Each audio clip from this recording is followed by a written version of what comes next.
What's poppin' people, SSjaipom here with another Dragon Ball Xenoverse 2 video, and I wasn't going to do a video on this subject, but after some thinking I figured, why not?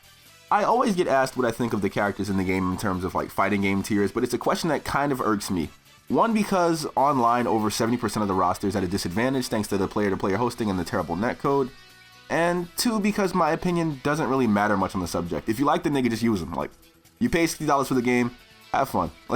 But it always did give, I always did give a genuine answer that I formulate tiers based on character usage, basically splitting the roster into tiers based on how often they're used online or at one of my streams. So I did just that. Deadpool and I went through every character slot on the roster, and based on how often we saw the character appear or used, we split them into usage tiers. These tiers are of course inspired by competitive Pokemon play. So if the terms do sound familiar to you, there you go. That's where you heard it from. A brief rundown on the tiers we have themselves. Well, first off, we have the Overuse Tier, meaning the character is used more often than not in terms of cast character competitive gameplay or ranked PvP. Ironically enough, overused characters are top tier characters in the traditional fighting game tiering system, so none of these tiers are a good or bad thing, and I cannot stress enough this is classifying characters in terms of how frequent they are used. Pay attention to the words that are coming out of your speakers, headphones, whatever right now. This is a usage tiering system. Usage! We also have the Underused Tier. These characters are used frequently but aren't seen often enough for competitive outings or ranked PvP. People tend to complain about characters they don't tend to complain about underused characters, or characters in the tier below's underused as well. So if a character is not overused, basically you won't see much complaining about them. But of course, when a character pops up more frequently, the complaining will begin because so and so is OP, blah blah blah, whatever. Then we have the RarelyUsed tier, an assortment of characters that are rarely used for competitive PvP. They don't appear frequently enough to formulate a much of a judgment on them, but they appear more often than not in terms of oh, I want to use this character for right now. And moving on to the last of the basic tiers, we have the never used or not used tier. These characters aren't used frequently enough to decide a pattern on them at all.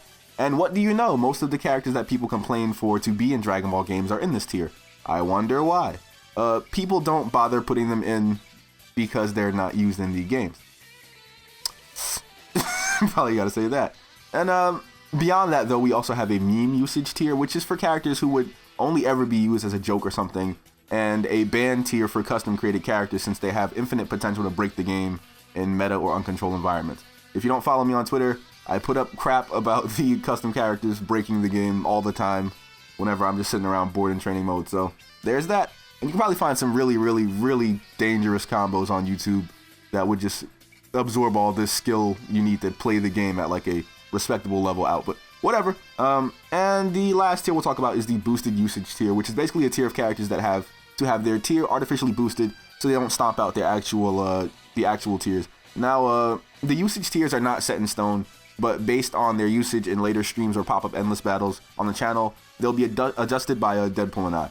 And I want to take a step away from me joking and being kind of asshole-ish in the delivery of the video to let you guys know that if you want to see the usage tiers as they are now, you can check the link in the description, and that way if I ever decide to do a NeverUsed tier tournament or a RarelyUsed tier tournament or Underused tier tournament, you guys know exactly what characters are banned or legal, and I don't have to keep on explaining it to you guys. And I'll be adding this tier system or the tier link to the bottom of every video now, so if you guys want to see any updates on it, it'll be right there for you. And we'll also make it so you can use the lower tier or lower usage tier characters in higher usage gauntlets, but not the other way around. So for example, if we have a Overuse Tier gauntlet stream going on, you can use Underused if you want to, but if we have a Underused or lower tier stream, then you can't use Overused characters in that way. That way things kind of balance themselves out and we don't see the same 2 or 3 characters popping up.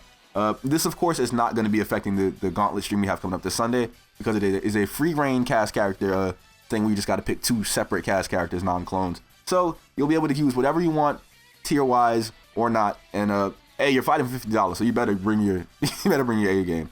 And if you want examples from the tiers, I'll give you guys 3 from each. And to see where the other characters fall in the usage tier list, hit the link in the description. I'll say it again, hit the link in the description. And we have the Overuse tier, which is basically characters along the lines of Super Saiyan God, Super Saiyan Goku, hit Gogeta. we have the Underused Tier, which is Future Gohan, Vegeta, Bardock, etc. We also have the RarelyUsed Tier, which is like Full Power Frieza, Great Saiyaman, Janemba. And we have the Not Used Tier, which is Nail, Zarbon, Dodoria, etc. And if you want memes, we have Hercule, the Frieza Soldier, and Cybermen. And the Boosted Usage Tier is probably going to be like the villainous versions of characters, like Super Villainous Yamcha, etc., etc. And if you notice any patterns, for one, the most effective characters online are overused in terms of usage. So the tier list tends to balance itself out in terms of matchups and whatnot. And whenever we do decide to do some tier-based streams in the future, refer to this video and the spreadsheet in the description that will be constantly updating so you guys know exactly what is going on. But that's going to be it for me today. If you guys want to take some guesses at tiers or whatever, you can try it out. Or you can just check the description for the link and see where they have fallen in terms of how they work on this channel. That way we can have some sort of competitive balance for the game, and at the same time, you know, give you guys an answer to the question that I get asked all the time that I really give a generic, like, I wouldn't tier them answer to. But hey, that's gonna be it for me today. I'll be seeing you guys in the next video. Take care of yourselves. What the hell just fell in the background? Jim? Help! Oh my god. Ayo!